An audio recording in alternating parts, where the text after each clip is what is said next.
எல்லாருக்கும். இது வந்து தாலி கயிறு எந்து கொஞ்சம் ஒரு மாதிரி ஆயிடுச்சு. அதனால அம்மா வீட்ல இருக்கும்போதே அம்மாவே அந்த கயிறுலாம் வந்து ரெடி பண்ணி எல்லாமே பண்ணின்னு இருந்தாங்க. தக்ஷு வந்து விளையாடின்னு இருந்தாரு. அது என்ன பண்றாங்கன்னு பார்த்துன்னுன்ட்டு.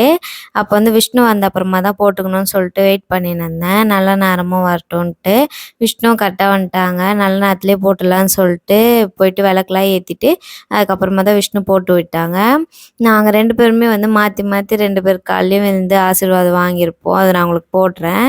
அது வந்து ரொம்பவே எனக்கு ஸ்பெஷலான ஒண்ணு. ஒரு ஹஸ்பண்ட் அண்ட் ஒய்ஃப்னா வந்து நீ தான், நான் தான்னு இல்லாம 2 பேருமே ஈக்குவல் ரைட்ஸ் இருக்கு.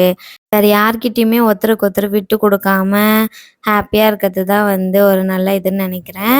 எந்த ஒரு ஒளிவு மறைவும் இல்லாம எல்லா விஷயத்தையுமே வந்து நம்மளால நம்ம ஹஸ்பண்ட் அண்ட் ஒய்ஃப்குள்ள ஷேர் பண்ணிக்கணும். அதுதான் வந்து எப்பயுமே அந்த பிரச்சனை இல்லாம நம்ம லைஃப்ப எடுத்துன்னு போகும். நாங்க 2 பேருமே அப்படிதான் இருக்கோம். இன்னைக்கு வரைக்குமே ரொம்பவே ஹேப்பியா இருக்கோம். விஷ்ணு என்ன அவ்ளோ நல்லா பார்த்துப்பாங்க.